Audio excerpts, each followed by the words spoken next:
താങ്ങുകൾ നീങ്ങിപ്പോയിടുമ്പോൾ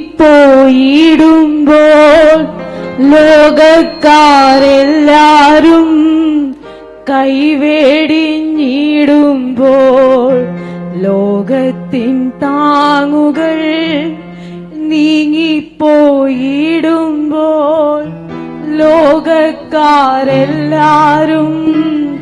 കൈവേടിഞ്ഞിടുമ്പോൾ സ്വന്ത സഹോദരർ തള്ളിക്കളയുമ്പോൾ യോസേഫിൻ ദൈവമൻ കൂട്ടാളിയാണേ. സ്വന്ത സഹോദരർ ഒന്നിലും ഇളയ കുഞ്ഞിന് 1 വയസ്സ് പ്രായമുള്ള സമയത്താണ് എന്റെ പിതാവ് വീഴുന്നത്. അന്ന് മുതൽ ഇന്ന് വരെ എനിക്ക് ഇന്ന് 24 വയസ്സുണ്ട്. ഈ 14 വർഷം അച്ചാച്ചൻ ഇല്ലാത്തൊരു വീട് ഞങ്ങൾക്ക് അറിയത്തില്ല.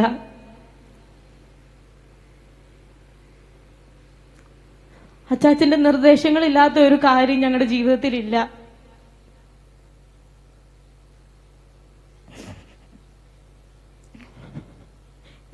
ഞങ്ങൾ തിരിഞ്ഞു നോക്കുമ്പോൾ ഞങ്ങൾക്ക് അറിയത്തില്ല ഈ 14 വർഷം ഞങ്ങൾ എങ്ങനെ കഴിഞ്ഞു പോയെന്ന്. ഓരോ ദിവസവും ദൈവം അത്ഭുതകരമായ ഞങ്ങളെ നടത്തിയത്, ഒന്നിനും കുറവില്ലാതെ. ഒരു ദിവസം പോലും പട്ടിണി കിടക്കാൻ എന്റെ ദൈവം ഞങ്ങളെ അനുവദിച്ചിട്ടില്ല. ഏലിയാവിനെ കാക്കയാൽ പോറ്റിയ ദൈവം, ആ ദൈവം ഇന്നും ഞങ്ങളെ പോറ്റുന്നുണ്ട്.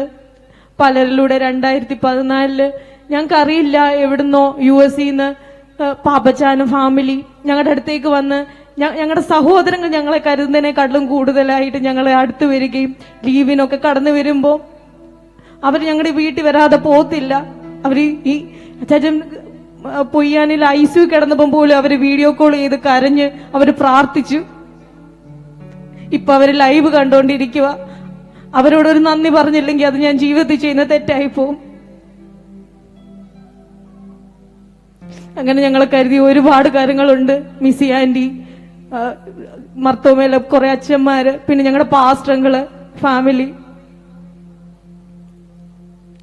ഞങ്ങളുടെ സഹോദരങ്ങളിൽ പരമായി ഞങ്ങളെ സ്നേഹിച്ച് ഞങ്ങളുടെ കൂടെ നിന്ന് അനേകരുണ്ട്. ജജന ആശുപത്രിയിലായിരുന്ന സമയത്ത് ഞങ്ങൾക്ക് രാത്രി ഫുഡ് ഒക്കെ കൊണ്ടുവന്ന സജിയങ്ങള്, എല്ലാവരോടുള്ള നന്ദി ഞാൻ ഈ സമയത്ത് അറിയിക്കുക. എനിക്കറിയത്തില്ല എന്തോ പറയണമെന്ന്. മുമ്പോട്ടുള്ള ജീവിതം എങ്ങനെയായി തീരുമെന്ന് ഞങ്ങൾക്ക് അറിയത്തില്ല. അച്ചാച്ചൻ ബെഡ് റിഡൻ ആണെങ്കിൽ പോലും ഞങ്ങൾക്ക് ഒരാളുണ്ടെന്നുള്ളൊരു ധൈര്യം ഉണ്ടായിരുന്നു ഇത്രയും നാളും.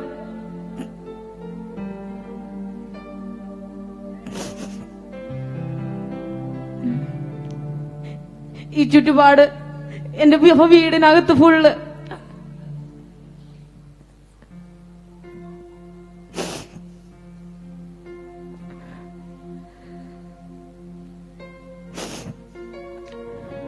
ഞങ്ങൾ 3 പെൺകുഞ്ഞുങ്ങളാണ്.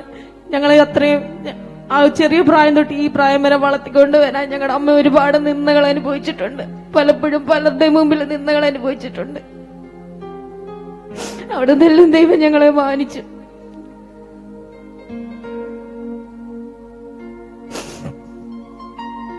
ഞങ്ങൾക്ക് വേണ്ടി പ്രാർത്ഥിച്ച ഒരുപാട് പേരുണ്ട്. അവരോടെല്ലാം ഉള്ള നന്ദി സ്നേഹത്തെ ഞാൻ ഈ സമയത്ത് അറിയിക്കുന്നു.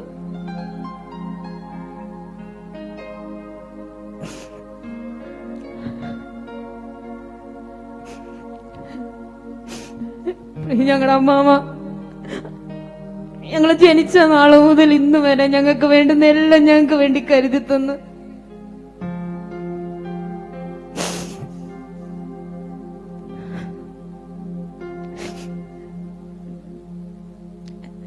ഞങ്ങളുടെ ഭവനത്തിൽ ഞങ്ങൾ 6 പേർക്ക് ഞങ്ങൾ 6 പേരും ഞങ്ങളുടെ ദൈവം മാത്രമേ ഉണ്ടായിരുന്നുള്ളൂ. ഞങ്ങളുടെ വേദനകൾ, ഞങ്ങളുടെ നിന്ദകളൊന്നും ആരും അറിഞ്ഞില്ല. ആ ദൈവം മാത്രമേ ഞങ്ങളുടെ സങ്കടങ്ങൾ മുഴുവനായി അറിഞ്ഞുള്ളൂ. ആ ദൈവത്തിന്റെ മുമ്പാകെ അല്ലാതെ ആരുടെയും മുമ്പിൽ ഞങ്ങളൊന്നും പറഞ്ഞിട്ടില്ല. അച്ചാച്ചന് 1 മാസമായിട്ട് വളരെ ക്ഷീണിതനായിരുന്നു. എഴുന്നേക്കാനൊന്നും വയ്യാതെ ഒരാഴ്ചത്തോളം താൻ ഫുഡൊന്നും കഴിക്കാതെ വളരെ പ്രയാസത്തിലായിരുന്നു. അന്ന് പൊയ്യാനി കൊണ്ടുപോയി ഡ്രസ്സിങ്ങും കാര്യങ്ങളും എല്ലാം ചെയ്തു. ഞങ്ങൾ തിരിച്ചു വന്നു. അതെല്ലാം തുടർന്നുകൊണ്ടിരിക്കുകയായിരുന്നു. അതൊരു ലാസ്റ്റ് 2 വീക്സ് ഒക്കെ ആയപ്പോഴത്തേന് ചാച്ചന് ഫുഡൊന്നും കഴിക്കുന്നില്ലായിരുന്നു. വായിലൊക്കെ പൊട്ടലൊക്കെ ഉണ്ടായിരുന്നു. താൻ വേണ്ടെന്ന് പറയുന്ന മാത്രം ഞങ്ങളെ കൊടുക്കത്തുള്ളായിരുന്നു. ചേച്ചൻ പെട്ടെന്ന് ഷാർജ ജ്യൂസ് വേണമെന്ന് പറയും, അമ്മ ഓടിപ്പോവും, ഷാർജ ജ്യൂസ് വാങ്ങിച്ചോണ്ട് വരും. ജ്യൂസ് വേണമെന്ന് പറയും, ജ്യൂസ് വാങ്ങിച്ചു കൊടുക്കും. അങ്ങനെ വേണമെന്ന് പറയുന്നത് മാത്രമേ കഴിക്കുന്നുണ്ടായിരുന്നുള്ളൂ. ഇപ്പൊ ഞാൻ മുത്തൂറ്റുന്ന ഹോം കെയർ കാര്യങ്ങളൊക്കെ വിളിച്ചു, ഡ്രസ്സിങ്ങും കാര്യങ്ങളെല്ലാം ചെയ്തുകൊണ്ടിരിക്കുന്നു. ഫ്ലൂയിഡൊക്കെ അവിടെ കൊണ്ടുവന്നപ്പം ഒരു ബെഡ് സോർ ഉണ്ടായിരുന്നു. അത് എപ്പോഴും ബെഡ് സോർ ഉണ്ടായി അത് പെട്ടെന്ന് ഹീലാവുന്ന അവസ്ഥയായിരുന്നു. പക്ഷേ ഈ ബെഡ് സോർ ഉണ്ടായി അത് ഹീലാവാതെ വളരെ പ്രയാസത്തിലായിരുന്നു. അത് ഞങ്ങൾ മുത്തൂറ്റ് കാണിച്ചു. പിന്നെ കിടപ്പായതുകൊണ്ട് തന്നെ പലപ്പോഴും യൂറിൻ പോകാത്ത അവസ്ഥകളൊക്കെ ഉണ്ടായിരുന്നു. അങ്ങനെയും ബുദ്ധിമുട്ട് പിതാവിനുണ്ടായിരുന്നു. ഞങ്ങൾ മുത്തൂറ്റ് കൊണ്ടുപോയി അതിനുള്ള ട്രീറ്റ്മെന്റും കാര്യങ്ങളും എല്ലാം ചെയ്തപ്പോൾ അവരവിടെ ICU അഡ്മിഷൻ പറഞ്ഞു. ഞങ്ങളവിടെ അഡ്മിറ്റ് ആക്കി ഉടനെ തന്നെ CT സ്കാനും എല്ലാം ചെയ്തു കഴിഞ്ഞപ്പോഴത്തേന് തന്റെ ഇൻഡസ്ട്രിയിലൊക്കെ ചെറിയ പ്രശ്നങ്ങളുണ്ട്, എമർജൻസി ആയിട്ട് സർജറി വേണമെന്ന് പറഞ്ഞു. പക്ഷെ ആ സർജറി ചെയ്തു കഴിഞ്ഞാൽ അവർക്ക് ഉറപ്പില്ല തന്നെ തിരിച്ചു കിട്ടുമോ ഇല്ലയോ എന്നുള്ളത്. പക്ഷേ ഹൈ റിസ്ക് കൺസെന്റ് കൊടുക്കാമെന്നുണ്ടെങ്കിൽ അവർ സർജറി ചെയ്യാമെന്ന് പറഞ്ഞു. വെന്റിലേറ്ററിന്റെ സപ്പോർട്ട്